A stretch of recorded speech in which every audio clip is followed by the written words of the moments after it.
Have you ever looked in the mirror and wondered why you appear older than you actually are? Not just tired, not just stressed, but aged in a way that feels deeper than skin. Maybe it's not about your skincare routine, not about genetics, not about the hours you've been working. What if it's your soul speaking through your face? Today, we're uncovering the spiritual and psychological meaning behind why some people seem to carry the weight of years, even when they're still young, and why understanding this might be the key to healing you've been searching for. Carl Jung once said, "Until you make the unconscious conscious, it will direct your life, and you will call it fate." But what if that unconscious, that hidden reservoir of unprocessed pain and unexpressed emotion, is also aging you from the inside out? This video isn't about beauty tips or anti-aging secrets. It's about the hidden patterns, emotional burdens, and soul-level fatigue that can make you feel and appear far older than the years you've actually lived.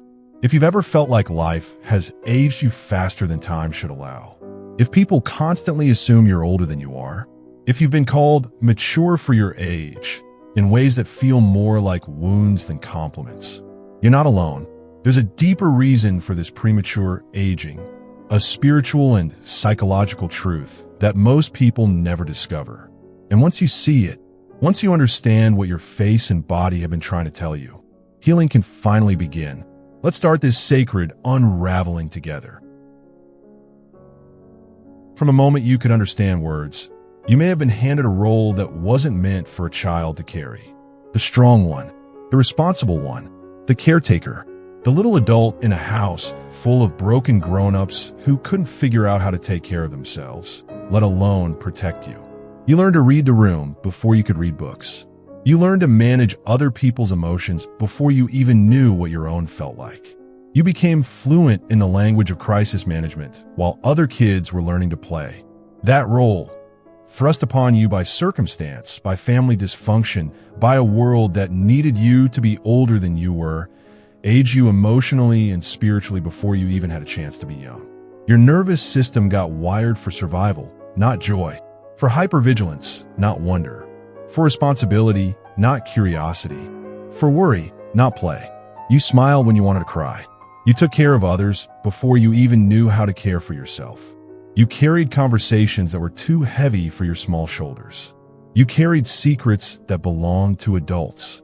You carried the emotional weight of entire families, trying to hold together what was already broken.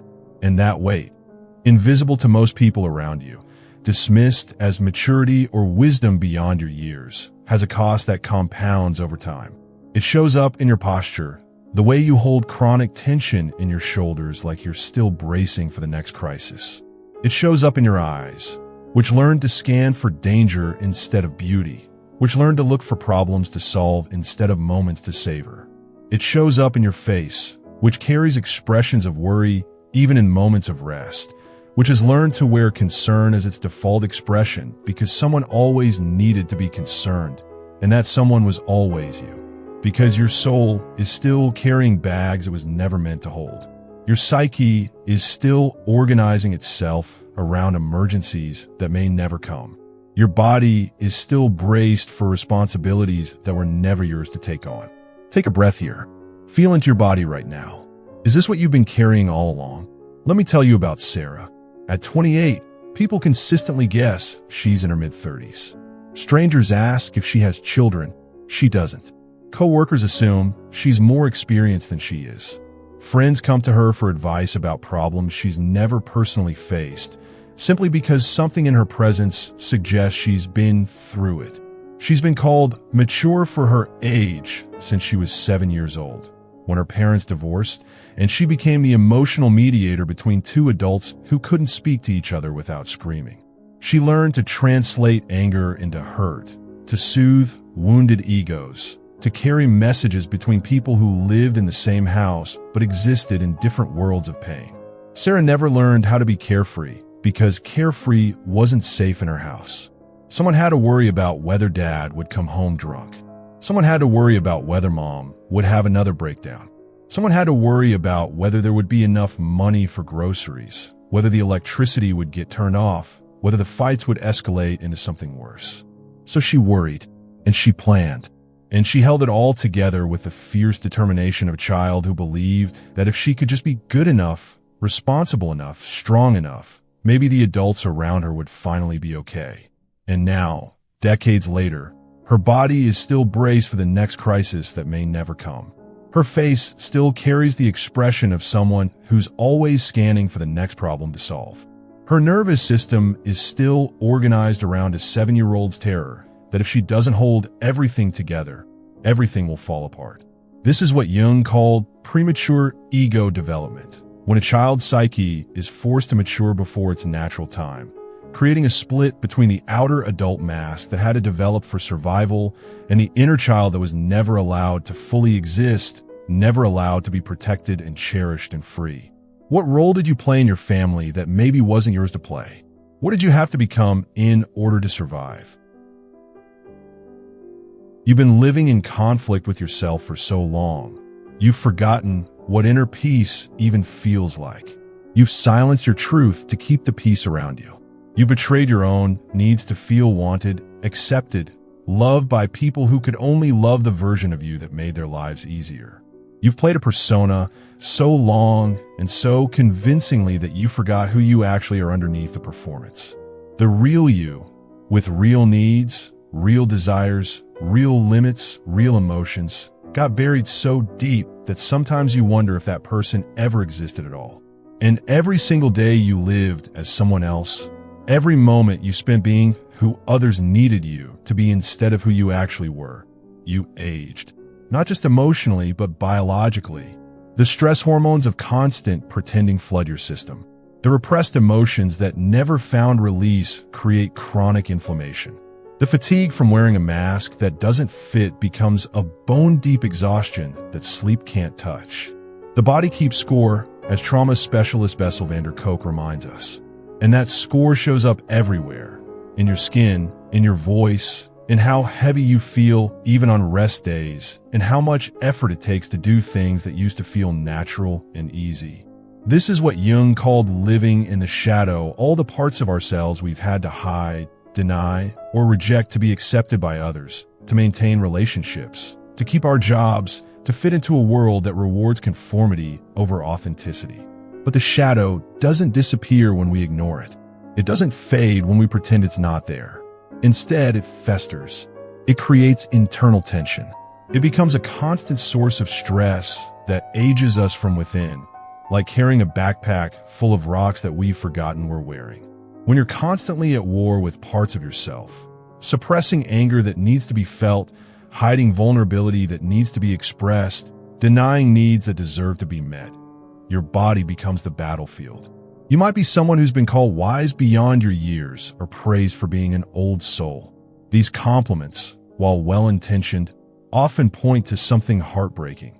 You've been forced to develop wisdom through pain rather than through curiosity, through necessity rather than through natural growth and exploration. The parts of you that wanted to be silly got shamed into silence. The parts that wanted to be spontaneous got criticized into submission. The parts that wanted to be messy, vulnerable, imperfect, human, they've been locked away so long they've started to wither. And when parts of our psyche wither from neglect and rejection, when pieces of our soul get buried alive, it shows up in how we age. Our faces lose their natural animation. Our eyes lose their sparkle. Our bodies lose their natural ease and grace. Let me tell you about David. At 32, he looks like he's approaching 40. His hairline is receding faster than his father's did. His face carries lines that seem too deep for someone who's technically still young. But David has been splitting himself in half for over a decade. At work, he's the consummate professional, calm, competent, never showing weakness or uncertainty. At home with his family, he's the supportive son and brother, always available to solve problems and offer solutions. With friends, he's the reliable one, the one who plans the gatherings and picks up the tab and makes sure everyone else is having a good time. But who is David when no one is watching? He's not sure anymore. The parts of him that love art, that want to travel, that dream of writing a novel, that sometimes feel overwhelmed and need support, Those parts have been so thoroughly suppressed that they feel like memories of someone else's life. The constant effort of maintaining these different versions of himself, of never letting anyone see the full picture of who he is, has created a chronic state of internal tension. His body is exhausted from holding so much in. His face has aged from the constant effort of controlling his expression, of never letting his real feelings show. If this part hits something in you, keep going. The next few minutes might feel like looking into a mirror you've been avoiding. Trauma doesn't always announce itself with dramatic stories or obvious scars. Sometimes it whispers constantly in the background of your life, a steady stream of anxiety that you've learned to call normal. You scan every room when you enter, automatically cataloging exits and potential threats. You read every facial expression, every tone of voice, every pause in conversation, searching for signs of disapproval, rejection, anger, abandonment. You prepare for disappointment even in moments of joy. You hold back from celebrating good news because you've learned that happiness can be taken away without warning. You find it almost impossible to fully relax because relaxation feels dangerous, like letting your guard down in enemy territory. That constant state of alertness, that chronic hypervigilance, is literally exhausting your soul. Your nervous system exists in what therapists call a chronic activated state, always on guard, always ready for the next threat, the next rejection, the next catastrophe. Your body lives in fight or flight, even when you're sitting still, even when you're supposed to be relaxing, even when there's no actual danger present. And over time, that constant tension doesn't just feel exhausting, it looks exhausting. Your jaw stays clenched, creating lines around your mouth and tension in your neck. Your brow stays furrowed, carving worry lines across your forehead. Your shoulders stay raised and tight, creating chronic pain and changing your entire posture.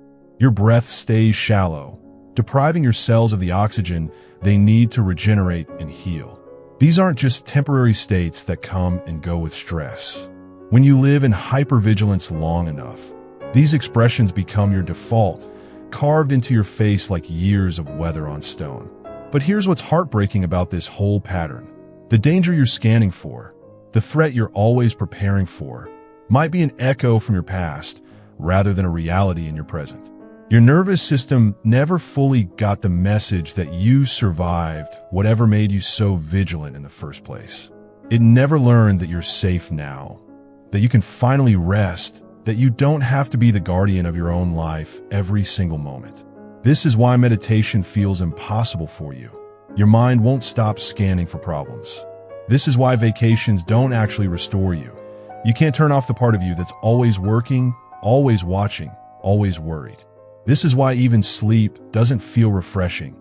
Your nervous system doesn't know how to fully power down. You're not actually living in the present moment. You're living in the anticipation of future pain, informed by past wounds, missing the actual life that's happening right now.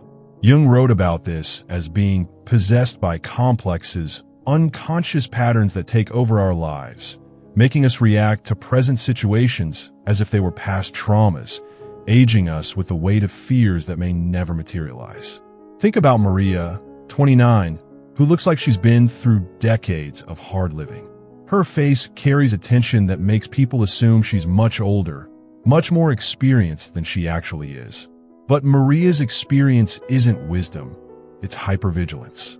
As a child, she learned that raised voices meant violence was coming. She learned that silence could be more dangerous than noise. She learned to read the subtlest shifts in energy, to prepare for emotional storms that could erupt without warning. Now, as an adult, she brings that same level of intensity to every interaction. She overanalyzes text messages, searching for hidden meanings.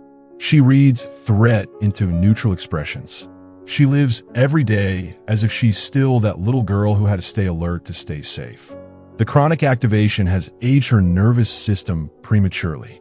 Her body has been in emergency mode for so long that it's forgotten how to exist in calm, how to experience peace, how to trust that everything might actually be okay. What are you always scanning for? What threat are you always preparing for that might not actually be coming? Even when you're tired, bone deep, soul level tired, you feel guilty for slowing down. You believe, somewhere in the depths of your unconscious programming, that your worth is directly tied to how much you produce, how useful you are, how well you perform for the people around you. This belief, planted so long ago you can't remember learning it, has become a prison that's slowly killing your spirit. You burn out regularly, but instead of recognizing burnout as a sign that you're pushing beyond your natural limits, you blame yourself for not being stronger. You interpret exhaustion as weakness rather than as information. You see your need for rest as a character flaw rather than as a basic human requirement.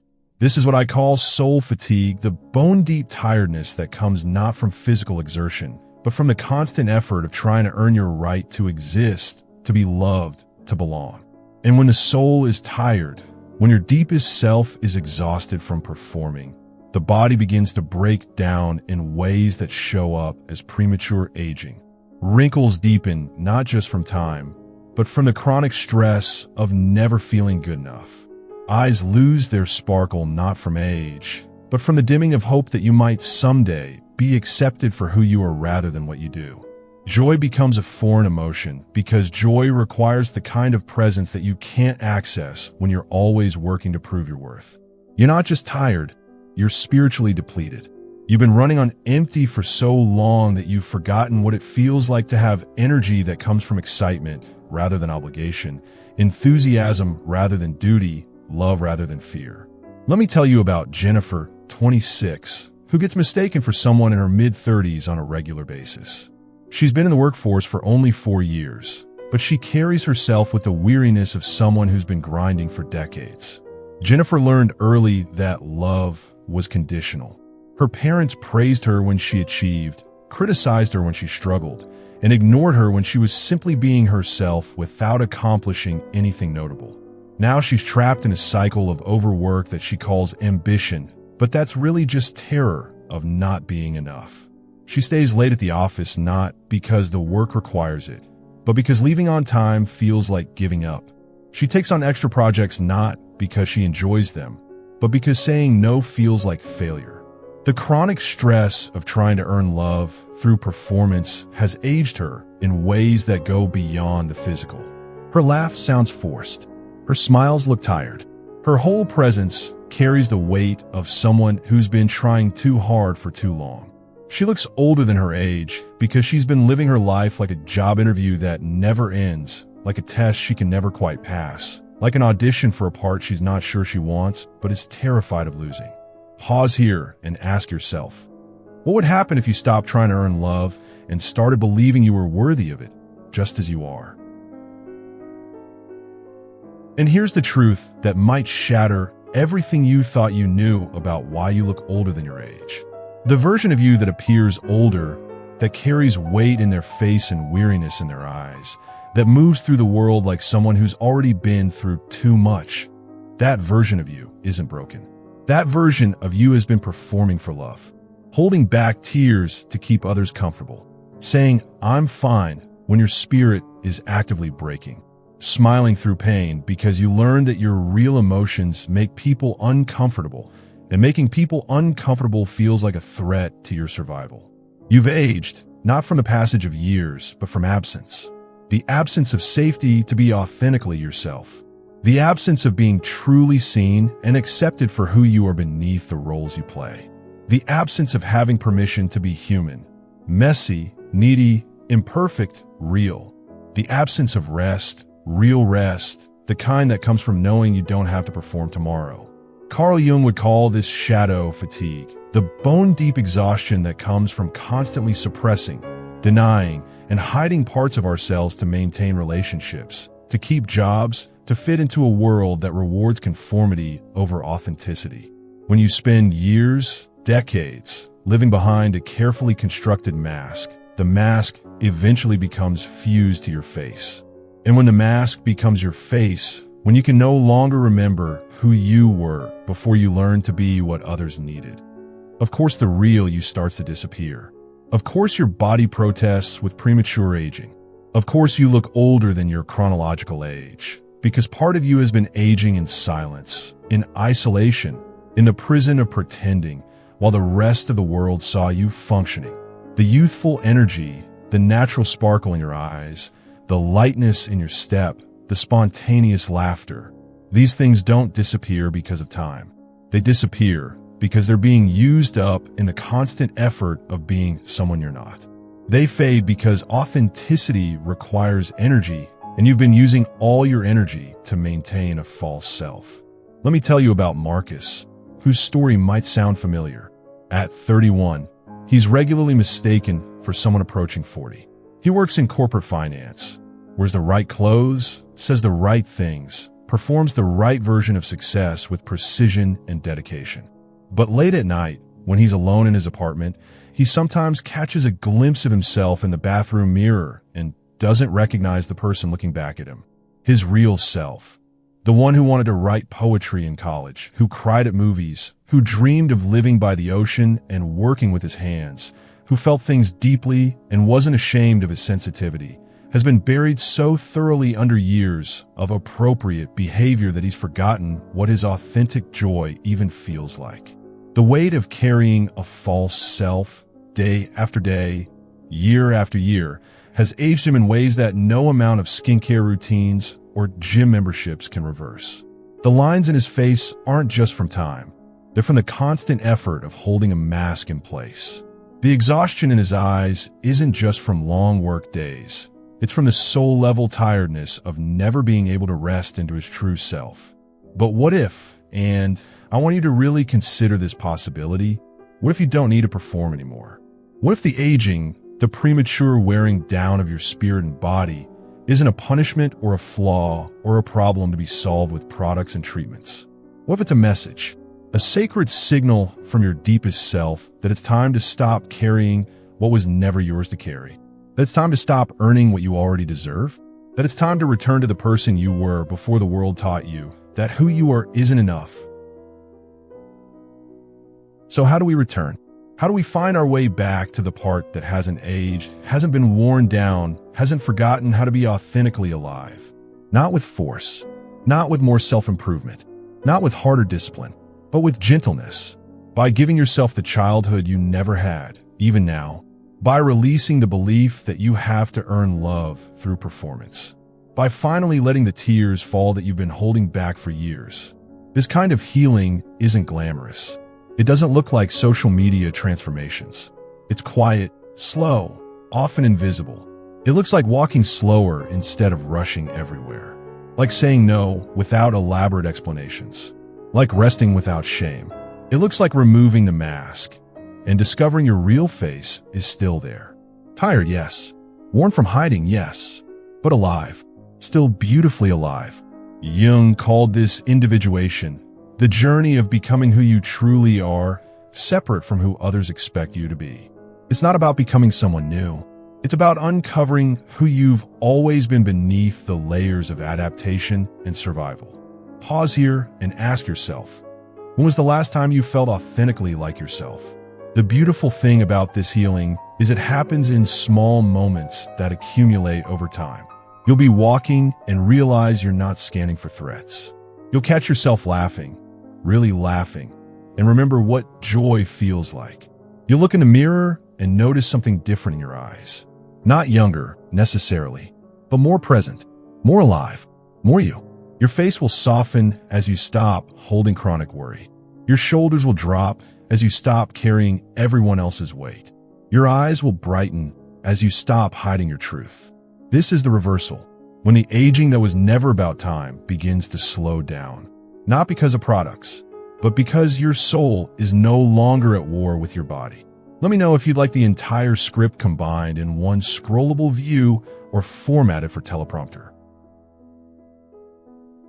Maybe people have commented, maybe you've worried, maybe you've tried to fix it with external solutions. But maybe it was never a flaw to be corrected. Maybe it was a love letter from your soul. A message saying, please come home. Please stop running from who you are. Please stop carrying what doesn't belong to you. You're not broken. You're not used up. You are not damaged beyond repair. You are healing. And healing doesn't always look radiant at first. It often looks like slowing down when the world wants speed, like breaking down so you can put yourself back together authentically, like softening into your truth instead of hardening into what others need. But over time, something shifts. A glow returns, not the kind that impresses strangers, but the kind that radiates from within, the kind that says, I am finally safe in my own skin. Carl Jung reminds us, wholeness is not achieved by cutting off a portion of one's being, but by integration. You don't need to erase the tired parts. You need to listen to what your body has been trying to tell you. Your weariness has wisdom. Your premature aging has been communication from parts of yourself that needed attention, compassion, and release. The years you think you've lost to stress and carrying too much, they weren't wasted. They were preparing you for this moment, this recognition, this return to yourself. Because your youthfulness was never actually lost. It was simply hidden beneath the weight of everything you thought you had to be, everything you thought you had to carry, everyone you thought you had to save. Now comes the sacred work of undoing, of unlearning, of setting down what was never yours to pick up, of remembering that you were never meant to be the strong one for everyone else before learning to be gentle with yourself. You were never meant to carry the emotional weight of your entire world. You were meant to be, simply, authentically, unapologetically to be. And when you finally return to that truth, when you come home to yourself after years of exile from your own heart, you'll see it reflected everywhere. Not just in how you feel, but in how you begin to look. How your face softens like morning light. How your eyes brighten like emerging stars. How your whole being exhales for the first time in years. People might notice something different. They might say you look younger, more alive, more like yourself. But you'll know the truth. You don't look younger because you turn back time. You look like yourself because you stop pretending to be someone else. The person you are when you're not trying to be anything for anyone, that person never aged. That person was waiting for you to remember them, trust them, let them breathe. So take a breath now. Look in the mirror tonight, not to judge, but to say hello to the face that's carried so much for so long. Thank that face. Thank those eyes. Thank the shoulders that held it all. Thank the heart that never gave up. And then, gently, give yourself permission to set it down. All of it. The weight that was never yours. The performance that was killing your spirit. The belief that you have to earn what you already deserve. You are already enough. You have always been enough. The performance can end now. Welcome home to yourself. Welcome home to the face that was always yours beneath the masks. Welcome home to the spirit that never aged, no matter how many years you spent trying to be stronger than any human should have to be. If this video has touched something deep in you, if it's awakened recognition you didn't know you were waiting for, I want you to know that healing is your birthright. Your story is just beginning to be told by who you actually are. If you're ready to continue this journey of self-discovery, subscribe for more explorations into what it means to heal and find your way back to yourself. And share this with someone who's been carrying too much for too long. Remember, you were never meant to earn love. You were never meant to perform your worth. You were never meant to age your soul in service of a world that forgot how to let people simply be. You were meant to be free.